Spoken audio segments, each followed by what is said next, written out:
ഇറാന്റെ പ്രത്യാക്രമണത്തിൽ തെക്കൻ ഇസ്രായേലിലെ ഏറ്റവും വലിയ ഹോസ്പിറ്റലായ സൊറേക്കോ മെഡിക്കൽ സെന്റർ ഭാഗികമായി തകർന്നു. വിവരങ്ങളുമായി MG മിഥുൻ ഏറ്റവും പുതിയ വിവരങ്ങളുമായി ചേരുകയാണ്. മിഥുൻ, ഇസ്രായേലിന് നേരെയുള്ള ഇറാന്റെ ആക്രമണത്തിന്റെ കാഠിന്യം ഒട്ടും കുറഞ്ഞിട്ടില്ല. വലിയ വെല്ലുവിളി ഇസ്രായേലിന്റെ ഭാഗത്തുനിന്നുണ്ടായിട്ടും മിസൈലുകളടക്കം ഉപയോഗിച്ചുള്ള ആക്രമണം ആദ്യം മുതൽ തന്നെ ഇസ്രായേലിലേക്കുണ്ട്. ഇപ്പോൾ ഏറ്റവും പുതിയ വിവരം എന്താണ്? അമേരിക്കയുടെയൊക്കെ മുന്നറിയിപ്പ് ഏതാണ്ട് പൂർണ്ണമായും ഇറാൻ തള്ളുകയാണ് എന്നാണോ?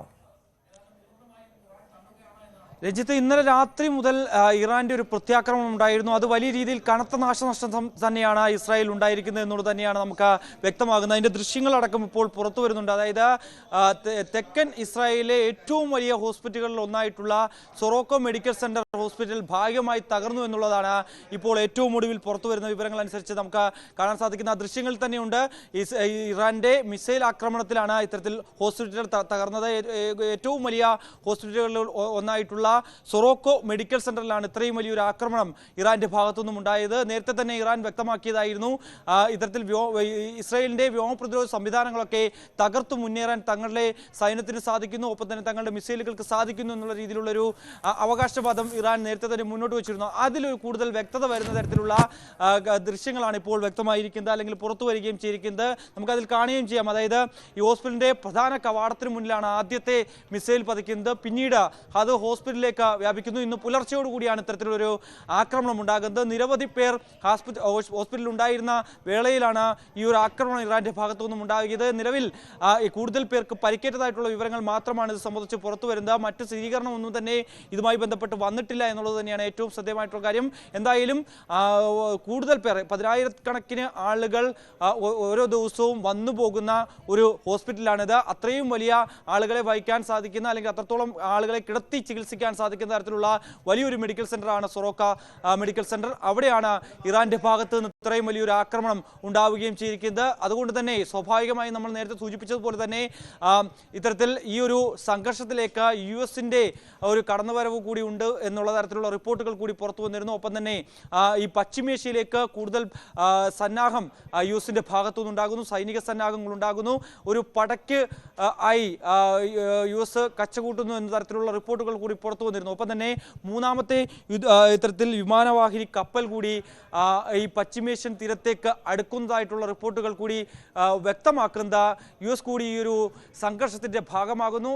ഇസ്രായേലിനൊപ്പം ചേർന്നുകൊണ്ട് ഇറാനെതിരെ വലിയൊരു യുദ്ധസമാനമായ സാഹചര്യത്തിലേക്ക് കാര്യങ്ങൾ പോകുന്നു എന്നുള്ളത് തന്നെയാണ്. എന്തായാലും നിലവിൽ US മുന്നോട്ട് വെച്ചുള്ള ഉപാധികളൊന്നും തന്നെ അംഗീകരിക്കാൻ തയ്യാറല്ല എന്ന് ആയത്തുൽ അലി ഖമനേയി വ്യക്തമാക്കുകയും ചെയ്തതാണ്. ഒപ്പം തന്നെ കീഴടങ്ങാൻ തയ്യാറല്ല എന്നുകൂടി ഇറാൻ വ്യക്തമാക്കിയതാണ്. ഈ നിലപാട് വ്യക്തമാക്കിയതിന് പിന്നാലെയാണ് ഇസ്രായേൽ കൂടുതൽ ആക്രമണം ശക്തമാക്കുകയും ചെയ്ത് പിന്നാലെ US കൂടി എത്തുമ്പോൾ, അല്ലെങ്കിൽ US-ന്റെ തീരുമാനം എന്ത് എന്നുള്ള സംബന്ധിച്ചുള്ള ചോദ്യത്തിന് അദ്ദേഹം വ്യക്തമാക്കിയത്, ഡൊണാൾഡ് ട്രംപ് വ്യക്തമാക്കിയ ഒരു പ്രധാനപ്പെട്ട കാര്യം, നിലവിൽ സൈന്യത്തിന് നിർദ്ദേശം നൽകിയിട്ടുണ്ട്. പക്ഷേ ഇറാന്റെ കാര്യത്തിൽ തുടർ നീക്കങ്ങൾ സംബന്ധിച്ചുള്ള കാര്യത്തിൽ നിലവിൽ ഒരു തീരുമാനവും എടുത്തിട്ടില്ല. അത് സംബന്ധിച്ച് വൈറ്റ് ഹൗസിൽ നിർണായകമായ ഒരു യോഗം ചേരുന്നുണ്ട്. ആ യോഗത്തിന് ശേഷം മാത്രം അന്തിമ തീരുമാനം എടുക്കുമെന്നുള്ളത് തന്നെയാണ്. എന്തായാലും വരും ദിവസങ്ങൾ, അല്ലെങ്കിൽ വരും മണിക്കൂറുകൾ സംബന്ധിച്ച് ഇതിലൊരു കൃത്യമായ വ്യക്തത വരും. അങ്ങനെയെങ്കിൽ ഇറാനെ പിടിച്ചുകെട്ടുന്നതിന്, അല്ലെങ്കിൽ ഇത്തരത്തിൽ ഇറാനെ മുട്ടുമുടക്കുന്നതിന് വേണ്ടിയുള്ള വലിയൊരു ശ്രമം US-ന്റെ ഭാഗത്തും ഉണ്ടാകും. അത്തരത്തിൽ വലിയ രക്തച്ചൊരിച്ചിലേക്ക് കൂടി കാര്യങ്ങൾ പോവുകയും ചെയ്യും. എന്തായാലും നിലവിൽ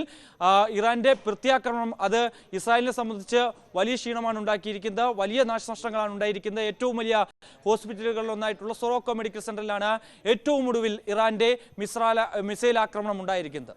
അതാണ് സാഹചര്യം. സൊറോക്കോ മെഡിക്കൽ സെന്റർ എന്ന് പറഞ്ഞാൽ അത് തെക്കൻ ഇസ്രായേലിലെ ഏറ്റവും പ്രധാനപ്പെട്ട ഒരു ആതുരാലയമാണ്. അവിടെ ഭാഗികമായി തകർന്നു എന്ന് വെച്ചാൽ അത് ഇസ്രായേലിനെ സംബന്ധിച്ചിടത്തോളം വലിയ തിരിച്ചടിയാണ്. ഇറാൻ അത് അത്തരത്തിലുള്ള ആക്രമണങ്ങൾ തുടരും എന്നതിൻ്റെ സൂചന കൂടി ഇസ്രായേലിന് നൽകുന്ന സാഹചര്യമുണ്ട്. ഇനി കാത്തിരുന്ന് കാണേണ്ടത് ഇന്നലെ നിലപാട് വ്യക്തമാക്കാതിരുന്ന ഡൊണാൾഡ് ട്രംപ് ഇന്നെന്ത് പറയും എന്നുള്ളതാണ്. ആക്രമിച്ചേക്കാം, ഒരുപക്ഷെ ആക്രമണത്തിൽ ില്ല എന്ന് രണ്ട് തരത്തിൽ, അതായത് ഒരു തരത്തിലുമുള്ള കൃത്യമായ വിശദാംശങ്ങൾ പങ്കുവെക്കാതെയായിരുന്നു ഇന്നലെ വാർത്താ സമ്മേളനമെങ്കിൽ ഇന്ന് ട്രംപ് എന്തു പറയും എന്നുള്ളത് ലോകം കാത്തിരിക്കുകയാണ്. ഇടവേള.